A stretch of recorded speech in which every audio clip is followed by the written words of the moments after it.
Dengan penuh rasa ingin tahu, Rani bertanya, "Jadi, nenek keluarga Tama sudah mendapatkan villa Desilen milik menantunya?" Sipir penjara menjawab dengan tenang, "Mereka baru saja membeli satu lagi." Rani tidak habis pikir, ya ampun, villa semahal itu bisa dibeli begitu saja. Sipir itu tersenyum, "Tentu saja, mereka bahkan membayar banyak untuk jaminan agar kalian bertiga bisa dibebaskan. Nenek keluarga Tama tidak melupakan kebaikan kalian yang membantunya di masa sulit. Jadi dia ingin kalian bebas dan mengundang kalian ke Villa Desilen untuk menjalani hidup yang menyenangkan." Mendengar itu, Rani tidak kuasa menahan tangisnya. Sambil mengusap air mata, dia dengan terseduh-seduh berkata, "Nenek keluarga Tama baik padaku, sudah seperti ibu kandungku sendiri." Dua temannya juga sangat bersemangat. Salah satunya berkomentar, "Iya, dulu kakak Rani dengan penuh rasa setia menolongnya. Nenek keluarga Tama memang tahu cara berterima kasih. Pada akhirnya semua ini adalah hasil dari benih kebaikan yang kakak Rani tanam dulu." Dengan penuh semangat, Rani berseru, "Carla yang tidak tahu diri itu, yang tidak menghormati ibu mertuanya, memang pantas aku beri pelajaran. Kalau dia berani mengganggu nenek keluarga Tama lagi, aku tidak akan tinggal diam." Namun, sipir penjara segera mengingatkan, "Rani, kesempatan penangguhan penahanan ini sangat berharga. Setelah keluar, pastikan kau berkelakuan baik dan jangan pernah melakukan tindakan melanggar hukum lagi. Kalau kau kembali ditangkap karena berkelahi atau berbuat kekerasan, kau tidak hanya harus menjalani sisa hukuman, tetapi juga akan dihukum lebih berat sebagai residivis." Rani terkejut. "Ah, seberat itu?" Sipir itu berkata dengan serius, "Iya, tentu saja. Kalian harus menjadi warga negara yang taat hukum. Jangankan perkelahian, membuang sampah sembarangan atau meludah saja bisa dikenakan sanksi administrasi." Dia menambahkan, "Begitu kalian bebas, status kalian sebagai mantan narapidana akan dipantau oleh petugas hukum dan komunitas. Kalau kalian melanggar aturan, hukum tidak akan segan menghukum kalian." Rani langsung terperanjat, lalu berjanji dengan suara gemetar, Tenang saja, setelah keluar, aku pasti akan berubah dan menjalani hidup baru." Sipir penjara mengangguk puas. Itu baru benar. Dan ingat, tinggal di Villa Desilen, rumah terbaik di seluruh kota ini, benar-benar kesempatan hidup layaknya di surga. Jadi, kalian harus menghargai kesempatan ini. Kalau tidak, kalian akan kembali tidur di ranjang berderet seperti di sini. Paham? Rani mengangguk berulang kali. Paham, paham. Sambil dia membayangkan hidupnya di Villa Desilen yang mewah. Awalnya Rani hanyalah seorang wanita biasa dengan kondisi keuangan yang tidak pernah baik. Beberapa tahun terakhir, dia baru saja berhasil mengumpulkan uang untuk memperbaiki rumah lamanya yang sudah berusia lebih dari 20 tahun. Tapi kondisi hidupnya tidak jauh lebih baik daripada kehidupan di penjara. Impian hidupnya adalah memiliki sebuah apartemen 2 kamar di kota. Namun harga rumah di kota ini terlalu mahal dan jauh dari jangkauannya. Semua itu tampak hanya angan-angan semata. Namun sekarang dia memiliki kesempatan untuk tinggal di villa mewah Desilen. Ini seperti langkah dari dasar jurang langsung menuju puncak. Ketiganya hampir tidak bisa menahan tangis bahagia. Sipir itu kemudian mengingatkan mereka lagi, "Jangan terlalu senang dulu. Kita masih harus menyelesaikan sejumlah prosedur. Ikuti prosesnya dengan baik dan sebentar lagi kalian bisa bebas." "Baik, baik. Kami akan sepenuhnya bekerja sama." Saat Rani dan lainnya sedang menyelesaikan prosedur penangguhan penahanan, nenek keluarga Tama yang telah lama menunggu di rumah menerima telepon dari rumah sakit. Di telepon, Seorang dokter yang terdengar cemas segera bertanya, "Halo, apakah Anda adalah keluarga Paul dan Basri?" Nenek Tama menjawab, "Iya, benar. Ada apa?" Panggilan telepon dari rumah sakit membuat nenek keluarga Tama sangat panik. Petugas medis dengan cepat memberitahunya bahwa Paul dan Basri sedang dirawat di unit gawat darurat rumah sakit dengan cedera serius akibat pemukulan yang mengakibatkan patah pada keempat anggota tubuh mereka. Walaupun nyawa mereka tidak dalam bahaya, namun kondisi mereka membutuhkan perawatan intensif. Nenek Tama terkejut bukan main. Bagaimana bisa? Mereka berdua cedera. Apa yang sebenarnya terjadi? Petugas medis itu menjelaskan, mereka diserang dengan kejam hingga tulang-tulangnya patah. Kalian harus segera ke sini dan membantu mereka. Mendengar ini, nenek keluarga Tama merasa sangat cemas. Kasna dan yang lainnya yang ada di dekatnya saat ini bertanya, "Nenek, apa yang terjadi?" Dengan wajah sedih nenek Tama menjelaskan, "Rumah sakit menelpon, ayah dan kakakmu terluka parah dan sedang di rumah sakit. Mereka memintaku untuk segera datang." Kasna yang kaget langsung berdiri dengan wajah tegang. "Nenek, bagaimana ini bisa terjadi? Bukankah ayah dan kakak pergi untuk memberi pelajaran pada Carla?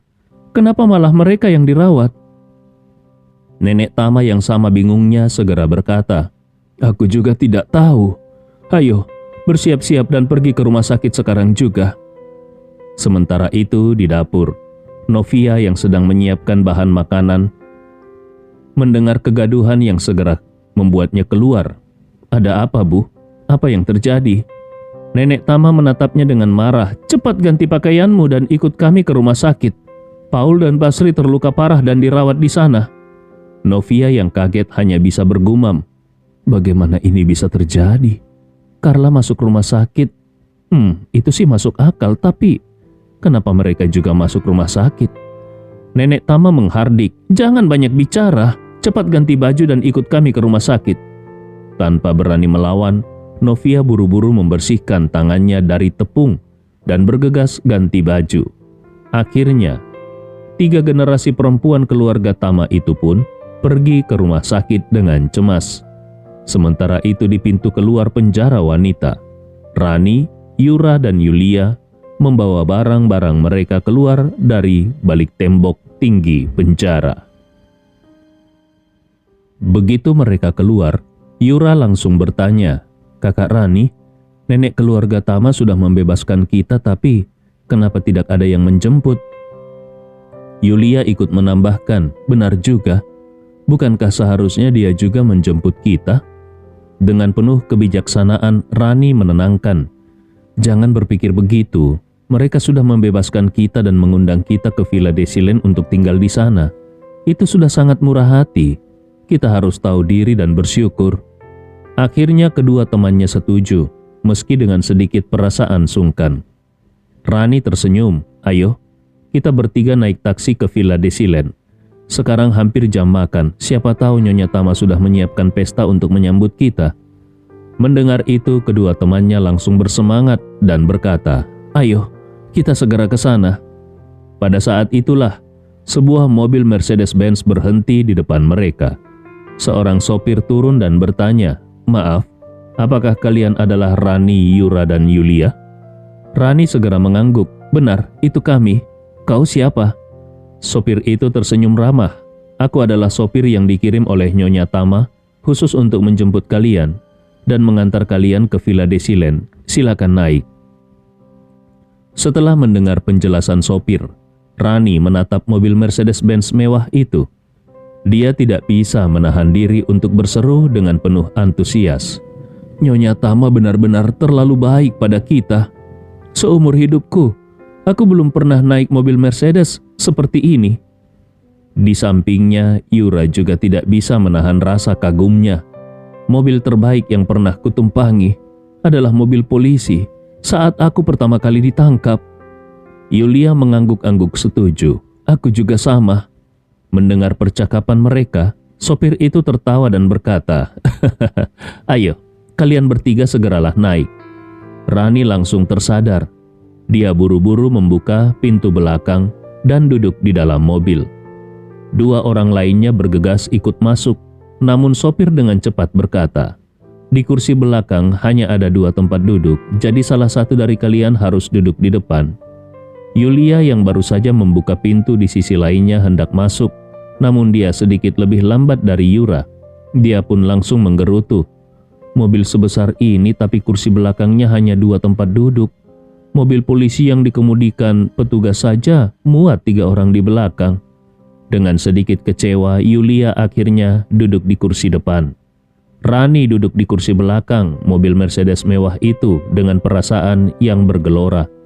Dia berpikir di dalam hati, naik mobil mewah, tinggal di rumah besar, apakah hidupku akhirnya akan melejit? Nyonya Tama benar-benar malaikat penolongku. Mengingat hal itu, di dalam hatinya dia merasa bangga dan berkata kepada dirinya sendiri, "Nyonya Tama begitu baik padaku. Aku harus membalas kebaikannya dengan lebih baik lagi.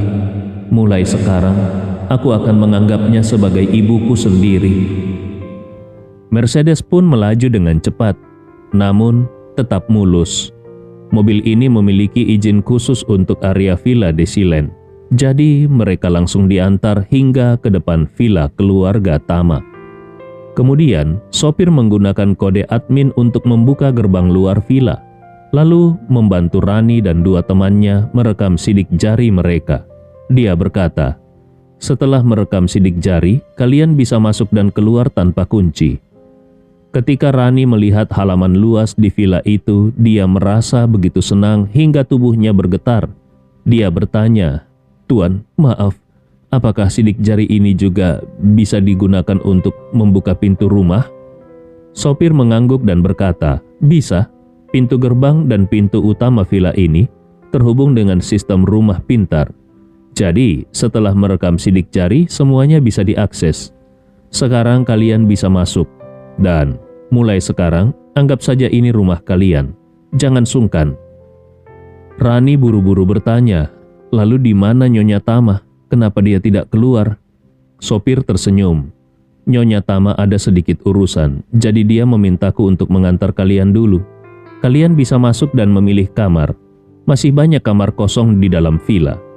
Mendengar bahwa mereka bisa memilih kamar, Rani membawa gulungan alas tidurnya dan langsung berlari masuk sambil berseru, "Wah, bagus sekali." 2 orang lainnya tidak mau ketinggalan. Mereka buru-buru mengikuti dari belakang sampai di depan pintu. Kemudian Rani mencoba meletakkan sidik jarinya di pegangan pintu dan pintu terbuka seketika. Dengan perasaan penuh semangat, dia mendorong pintu dan melangkah masuk. Seketika dia takjub melihat dekorasi dalam yang begitu mewah. Villa ini bagaimanapun berada di dalam kawasan kota Makassar dan merupakan villa terbesar dan terbaik di sana. Interiornya dihiasi dengan dekorasi yang sangat mewah. Gaya dekorasinya penuh gaya dan mencolok, memperlihatkan materialisme ekstrim di setiap sudutnya. Jadi, begitu Rani dan yang lainnya melirik sekali saja, mereka langsung terpukau. Sebelum datang, mereka sempat membayangkan bagaimana bagian dalam villa Nyonya Tama ini. Namun, meski dengan tebakan paling berani sekalipun, bayangan mereka tetap jauh dari kenyataan yang mereka lihat di villa ini. Yulia berteriak kagum dari samping, apakah ini masih bisa dibilang villa? Bahkan istana pun mungkin tidak sebagus ini." Yura spontan berkata, "Ini jauh lebih mewah daripada istana. Astaga, lihat sofa cantik itu. Cantik sekali. Aku ingin berbaring di sana." Begitu selesai berbicara, dia langsung berlari ke arah sofa. Yulia yang tidak mau ketinggalan segera meletakkan barang bawaannya dan berlari menyusul sambil berkata, "Hei, aku juga mau." Sofa ini adalah sofa bergaya Eropa kelas atas yang diimpor dari Italia, dirancang khusus untuk keluarga kerajaan Eropa. Pemilik asli villa ini mengeluarkan uang yang sangat banyak untuk mengimpornya langsung dari luar negeri. Sebenarnya, sofa jenis ini adalah barang mewah konsumtif kelas atas. Kedua orang itu langsung melompat ke sofa tanpa melepas sepatu, menempelkan kaki mereka di atas sofa sambil berputar-putar, mencari posisi paling nyaman. Rani buru-buru berkata, pelan-pelan, jangan sampai merusak sofanya. Lihat alas sepatu kalian mengotori sofa. Yulia tertawa. Tidak apa-apa. Bukankah tadi dibilang kita bisa bertingkah seolah di rumah sendiri? Di rumahku, aku juga naik keranjang pakai sepatu. Yura juga berkata dengan penuh semangat. Kak Rani, cepat kesini dan coba rasakan. Sofanya nyaman sekali. Rani tersenyum lebar. Benarkah? Kelihatannya sofa ini memang bagus dan sangat mewah. Aku mau mencobanya juga. Setelah itu dia melangkah ke kursi sofa tunggal dan duduk di sana. Rani merebahkan diri di sofa. Tubuhnya tenggelam dalam kulit sofa yang lembut. Dia menggerak-gerakkan tangan dan kakinya dengan gembira sambil berkata, "Aduh, empuk sekali. Rasanya aku ingin tidur di sofa ini saja mulai sekarang." Yulia tertawa. Kalau sofanya saja senyaman ini, tempat tidurnya pasti lebih nyaman lagi. Yura segera bertanya, bagaimana kalau kita coba lihat kamarnya? Villa ini sangat besar. Kita bertiga pasti bisa mendapat satu kamar masing-masing kan? Rani berkata, lebih baik kita tunggu Nyonya Tama pulang dan minta dia untuk mengatur kamar kita. Yulia berkata dengan cemberut, aku tidak bisa menunggu lama-lama. Villa ini pasti punya kamar yang besar dan kecil. Ada yang menghadap selatan dan utara. Aku ingin kamar yang menghadap selatan dan agak besar, supaya aku bisa berjemur setiap hari. Yura buru-buru berkata, aku juga mau kamar yang menghadap selatan. Mendengar ini, Rani langsung melompat dari sofa dan berlari ke tangga sambil berkata, tidak bisa, aku harus pilih duluan. Nyonya Tama sama sekali tidak tahu bahwa ketika dia pergi ke rumah sakit, rumahnya telah dikuasai oleh Rani dan dua temannya. Dia dan Kasna buru-buru datang ke rumah sakit untuk melihat Paul dan Basri. Saat ini, ayah dan anak itu sudah dibalut dengan gips, hampir seperti mumi setengah jadi. Meskipun tidak ada yang dalam kondisi kritis, namun keempat anggota tubuh mereka semuanya patah, sehingga mereka sama sekali kehilangan kemampuan bergerak dan hanya bisa terbaring di ranjang sambil merintih kesakitan. Begitu Nyonya Tama masuk dan melihat kondisi mereka, dia langsung terkejut dan cemas. Dia segera mendekat dan bertanya, Paul, Basri, kalian kenapa bisa jadi begini? Begitu Paul dan Basri melihat Nyonya Tama datang, mereka tidak bisa menahan tangis dan langsung menangis dengan keras. Terutama Basri, suara tangisannya sangat menyayat hati. Kasna pun mulai menangis. Dengan suara bergetar dia bertanya, ayah, kakak, kenapa kalian bisa seperti ini? Basri dengan mata yang memerah, menangis sambil berkata, nenek, aku dan ayah dipukuli oleh orang-orang Doni Hartawan. Nenek, aku sangat menderita. Aku dengan tulus bekerja untuk Doni Hartawan. Tapi bukannya berterima kasih, dia malah menyuruh orang-orangnya menghajarku. Dan ayah, sampai seperti ini, benar-benar keji. Paul juga ikut menambahkan, Bu, orang bilang menemani raja sama bahayanya seperti menemani harimau. Sekarang aku mengerti, Doni Hartawan adalah tipe orang yang tidak bisa kita dekati. Mulai sekarang, kita harus menjaga jarak dengannya. Mendengar hal itu, Nyonya Tama bertanya dengan cemas, sebenarnya apa yang terjadi? Ceritakan semuanya padaku. Akhirnya, Paul menceritakan seluruh kejadian itu secara rinci. Nyonya Tama pun memahami bahwa ketika mereka menculik Carla, mereka tidak sengaja juga menculik seorang penipu lintas negara. Yang paling membuatnya kesal adalah bahwa Doni Hartawan, yang biasanya begitu cerdik, malah tertipu oleh penipu lintas negara itu. Hanya untuk menyenangkan orang tersebut, dia sampai mematahkan keempat anggota tubuh Paul dan Basri. Setelah mendengar ini, Nyonya Tama langsung menangis sambil memukul-mukul pahanya dan meratap. Astaga, seandainya hari ini kalian tidak pergi mencari masalah dengan Carla, penipu lintas negara itu pasti sudah membuat hidup Carla dan keluarganya hancur berantakan. Tapi justru kalian yang terlibat untuk menyelesaikan masalah bagi Carla dan malah membawa bencana pada diri kalian sendiri. Hari ini seharusnya Carla yang celaka, tapi yang terjadi malah kalian membantu Interpol menangkap penipu itu. Dan ini berarti kalian malah membantu Carla sepenuhnya lolos dari masalah. Basri menyadari bahwa memang begitulah kejadiannya. Dia langsung menangis lebih keras lagi dan meratap seperti orang gila. Tidak kusangka, akhirnya malah kita yang menguntungkan si Carla itu. Ini benar-benar kerugian besar. Seumur hidupku belum pernah aku mengalami kerugian sebesar ini. Dan aku sendiri yang mencari-cari masalah ini. Aku benar-benar sangat menderita.